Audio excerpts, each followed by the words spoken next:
L'histoire, c'est les curés qui l'ont. Quand l'abbaye de Fontevraud s'est fait, là-haut, Robert d'Arbrissel, quand il monte l'abbaye, tout de suite, il y a les moines qui viennent ici à Éterne, et les moines, là-haut, ce n'est que les femmes. Et ici, c'est les hommes qui travaillent. Les moines travaillent pour l'abbaye là-haut. À la Révolution, il y avait 8000 hectares de bois partout, voilà.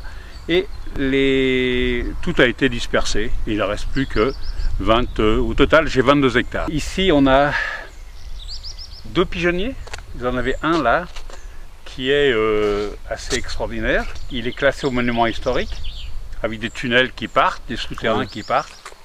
J'en ai un autre ici, là, mais il n'a pas le droit de sortir en pierre. La pierre, elle est à l'intérieur de la terre parce qu'il n'y avait que le roi de France qui avait le droit d'avoir 2 pigeonniers ou plusieurs pigeonniers qui sortaient. Donc voilà.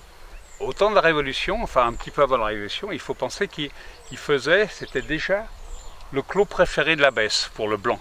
Et ici on a, mais je ne suis pas étonné que ce soit les moines qui l'aient fait et les curés, parce qu'on a un microclimat ici, c'est-à-dire que quand il y a des orages, pas tout le temps bien sûr, mais ça passe par derrière, soit ça va sur Bourgueil ou ça bute de l'autre côté et ça va sur Chinon. Et souvent, nous, on n'a pas de pluie.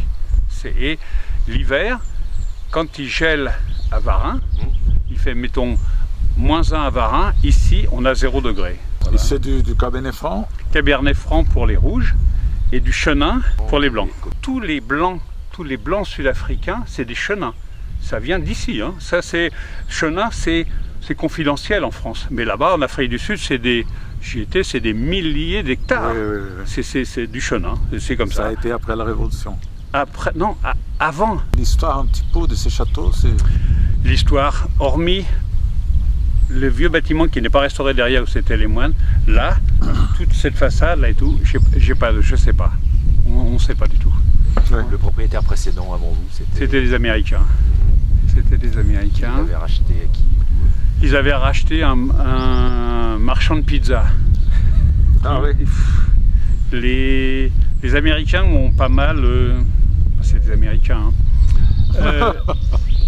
Oui. C'est des Américains. Non mais... Eux c'est... Vous savez, quand un Américain réfléchit, il ne pense que dollars. Oui, oui, oui. Enfin, alors, voilà. C'est... Bon, j'arrête, je veux pas... Sur certains côtés, je les aime bien, sur certains, je ne peux pas les supporter. Oui, oui. C'est comme ça, c'est le... Parce qu'après la Révolution, le château il a été repris par qui? Par une, longtemps, par une dame qui était d'origine juive, qui était allemande, et juste avant la Deuxième Guerre mondiale, elle était en France, et elle avait des journaux et des imprimeries en Allemagne. Elle a voulu y retourner, mais là-bas les nazis l'ont traité et ils l'ont jamais, elle n'est jamais revenue.